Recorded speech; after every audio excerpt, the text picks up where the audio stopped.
एकनाथ शिंदे अचानक दिल्ली दौऱ्यावर. शिवसेना राष्ट्रीय कार्यकारिणीच्या सदस्यांसोबत घेणार बैठक, तर उद्या शिवसेना खासदारांसोबतही करणार चर्चा.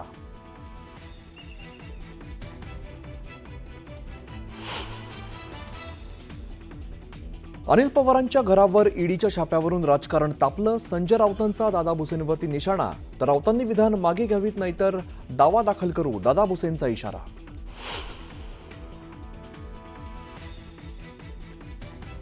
शिवसेना पक्ष आणि चिन्ह प्रकरणाची सुनावणी पुढे ढकलली. 15 सप्टेंबर ते ऑक्टोबर दरम्यान सुनावणी निश्चित होण्याची शक्यता.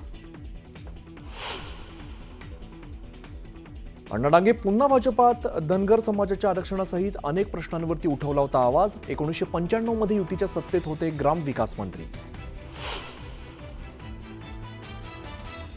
ठाण्यातील काही शाळांमध्ये हिंदीचे वर्ग सुरू झाल्याचा प्रकार मनसेने आणला समोर. मनसेच्या अविनाश जाधवांनी शिक्षणाधिकाऱ्यांना विचारला जाब.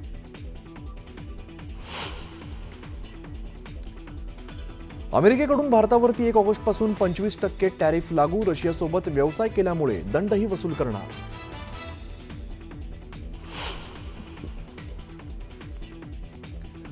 यापुढे मी आत्महत्येचा प्रयत्न करणार नाही, तर अखेरच्या श्वासापर्यंत माझ्या पतीच्या मारेकऱ्यांना शिक्षा देण्यासाठी लढत राहणार. बडे मुद्देच्या चर्चेत ज्ञानेश्वरी मुंडेंची ग्वाही.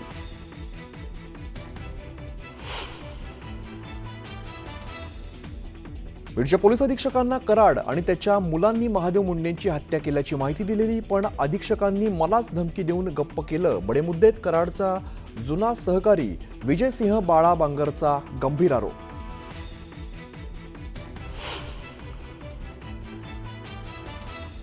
वाल्मिक कराडला अटक झाली होती तेव्हा गोट्या गीते पोलिसांच्या गाडीत पुढे बसला होता. बीडमध्ये पोलीस अधिकारी गुन्हेगारांच्या गळ्यात गळे घालून फिरतात. सामाजिक कार्यकर्त्या अंजली दमानिया यांचा बडे मुद्देच्या चर्चेत आरोप.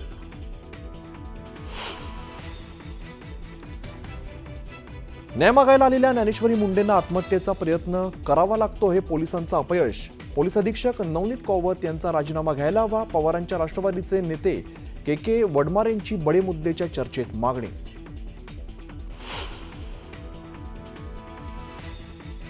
संतोष देशमुख हत्या प्रकरणात जसा मारेकरी जेरबंद केले तसाच न्याय ज्ञानेश्वरी मुंडेंनाही मुख्यमंत्री देतील. भाजपाचे माध्यम प्रमुख नवनाथ बन यांचे बडे मुद्देत आश्वासन.